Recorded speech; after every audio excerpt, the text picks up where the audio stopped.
Welcome to 69 TV news. నేను మానస. ముందుగా bulletin లో హెడ్లైన్స్ చూద్దాం.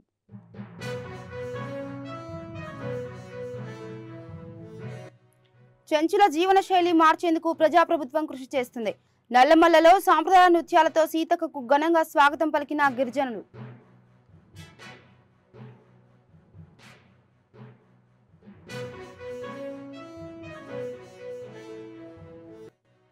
ఉప్పల్లో పార్టీలు వేరైనా కలిసిమెలిసి ఉండే సంస్కారం, సంస్కృతి ఉంది. భారత యువజన సంఘం ఆధ్వర్యంలో మహాత్మా గాంధీ విగ్రహం ఆవిష్కరించిన ఈటెల.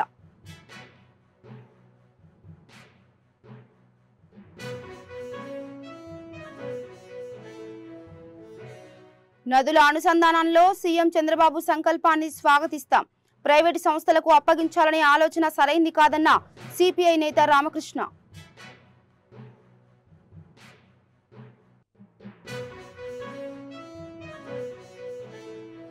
ఇక డీటెయిల్స్కి వెళ్తే అడవులను రక్షిస్తూనే అడవులను నమ్ముకొని జీవనం సాగిస్తున్న చెంచుల జీవన స్థితిగతులను మార్చేందుకు కాంగ్రెస్ ప్రజాప్రభుత్వం కృషి చేస్తుందని మంత్రి సీతక్క అన్నారు.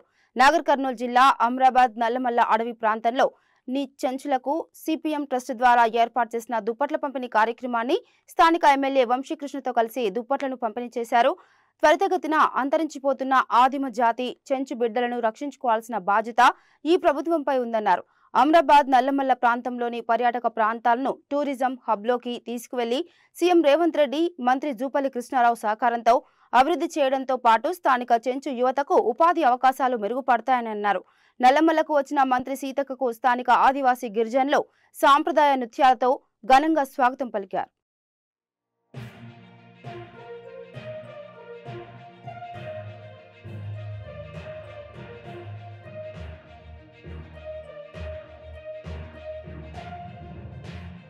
తీసుకురావద్దు అని చెప్పాలి, అడవులను కాపాడుకోవాలని చెప్పాలి.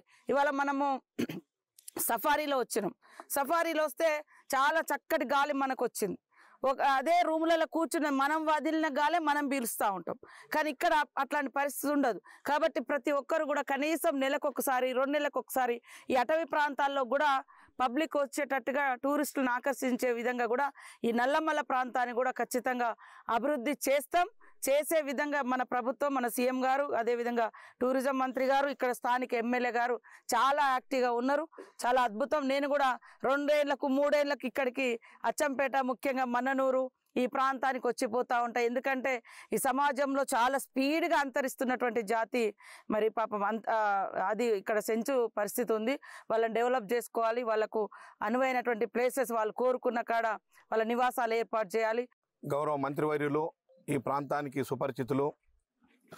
మరి ఎన్నో సందర్భాల్లో నల్లమల్ల అటవీ ప్రాంతాన్ని సందర్శించి ఇక్కడ ఉన్నటువంటి ఆదివాసీలను ఆదుకోవడంలో ముందంజలో ఉన్నటువంటి మా అక్క సీతక్క, అది మన కరోనా పీరియడ్లో ముఖ్యంగా ఈ చెంచు పెంటలన్నీ తిరిగి వాళ్ళకు కావాల్సినటువంటి సరుకులు కానీ, కూరగాయలు కానీ, బియ్యము, పప్పులు, మంచినీళ్ళు ఇవన్నీ కూడా అందజేసినటువంటి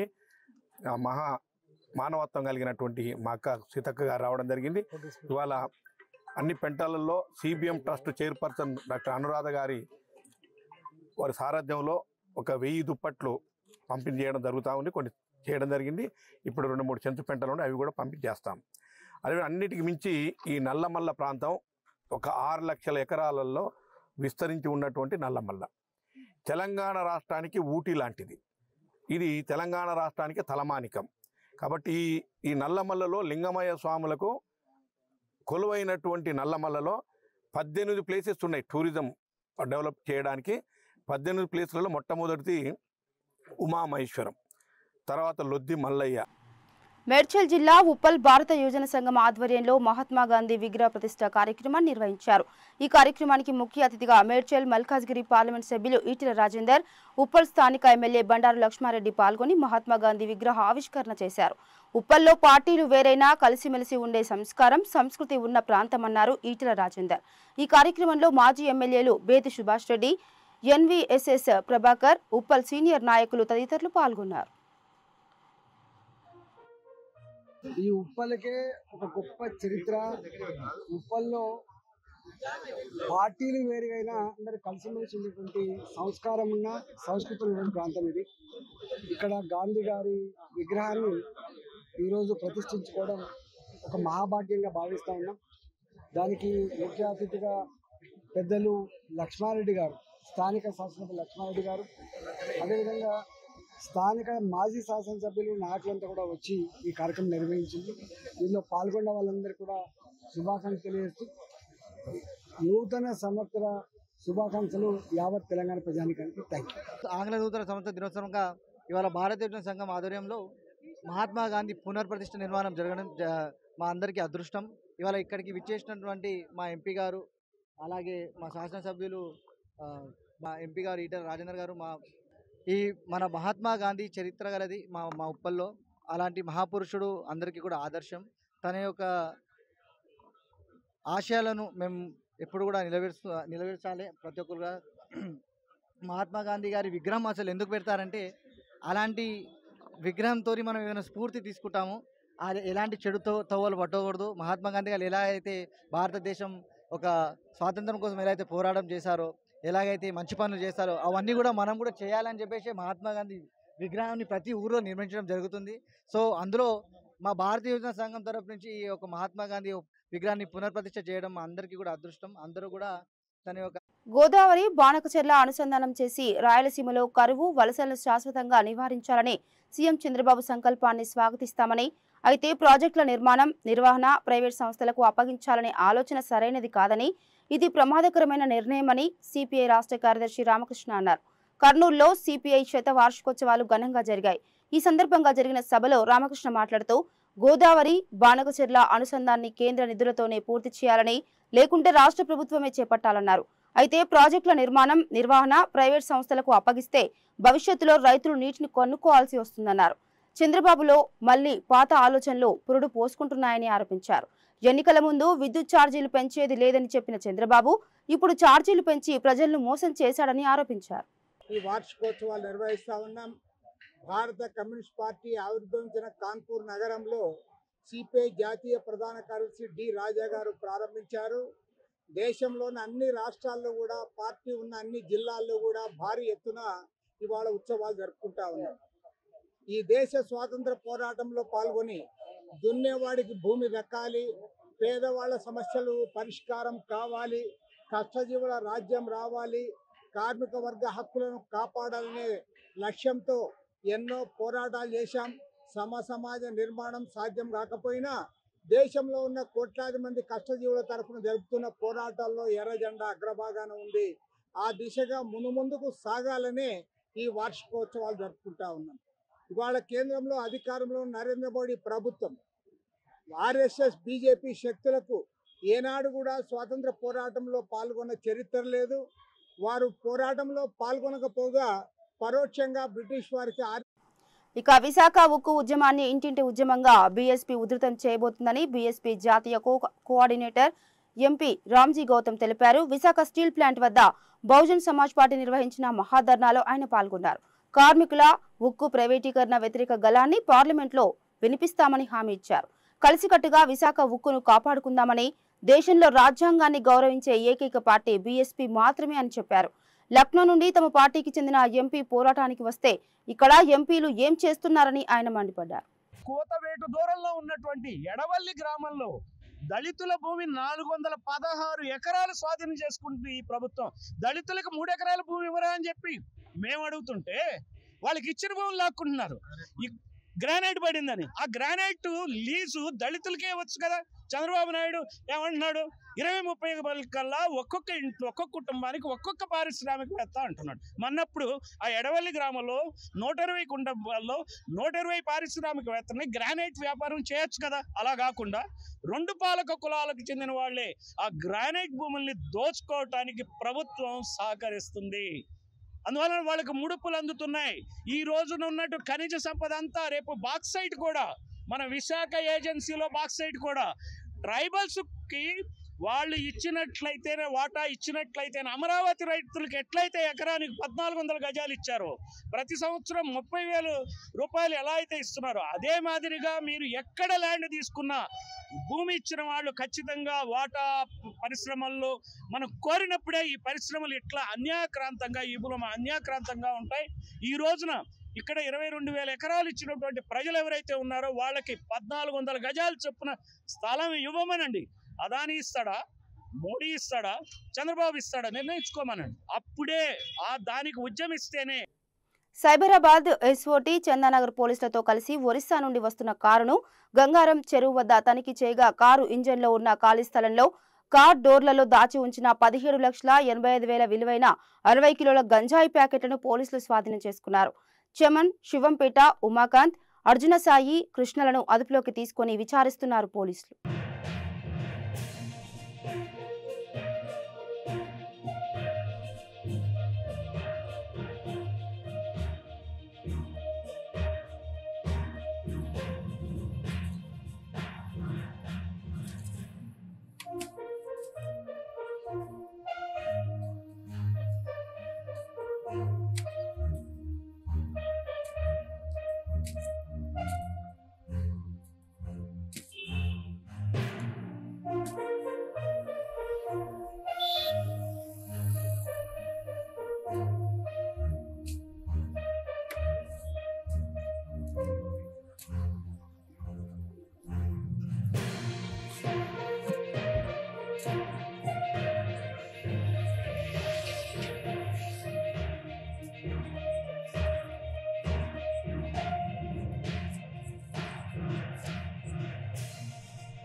ఫెంగల్ తుఫాన్ కారణంగా చెన్నైలో భారీ వర్షాలు కురుస్తున్నాయి.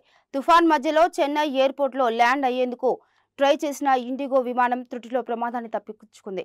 గాలుల తీవ్రతకు కుదుపునకు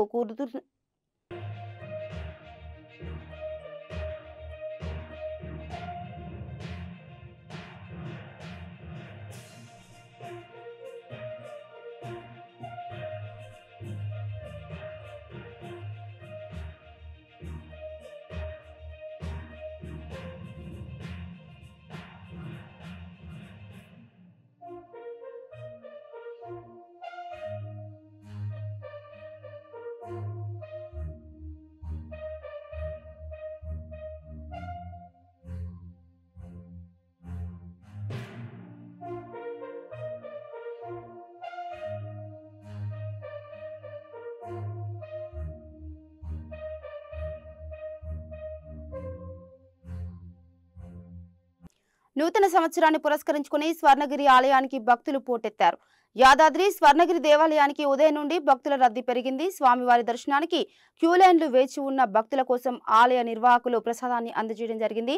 స్వర్ణగిరి ఆలయం దినదిన అభివృద్ధి చెందుతుందని, కోరిన కోరికలు తీర్చే కొంగు బంగారంగా శ్రీ వెంకటేశ్వర స్వామి కొలువు తీరటంతో భక్తులు ప్రగాఢ విశ్వాసంతో స్వామివారిని దర్శించుకునేందుకు తండోపతండాలుగా వస్తున్నారు. వచ్చే ప్రతి భక్తుడు కూడా స్వామివారి అన్నప్రసాదాన్ని తీసుకునే విధంగా అధికారులు చర్యలు చేపట్టారు.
ఇక బులెటిన్ ముగించే ముందు హెడ్లైన్స్ మరోసారి.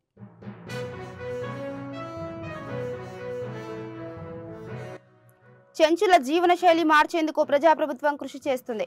నల్లమల్లలో సాంప్రదాయ నృత్యాలతో సీతక్కకు ఘనంగా స్వాగతం పలికిన గిరిజనులు.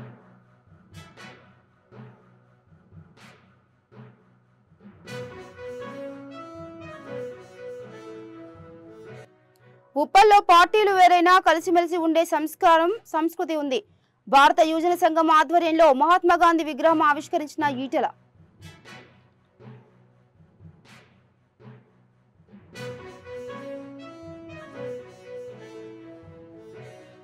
నదుల అనుసంధానంలో సీఎం చంద్రబాబు సంకల్పాన్ని స్వాగతిస్తాం. ప్రైవేటు సంస్థలకు అప్పగించాలనే ఆలోచన సరైంది కాదన్న సిపిఐ నేత రామకృష్ణ.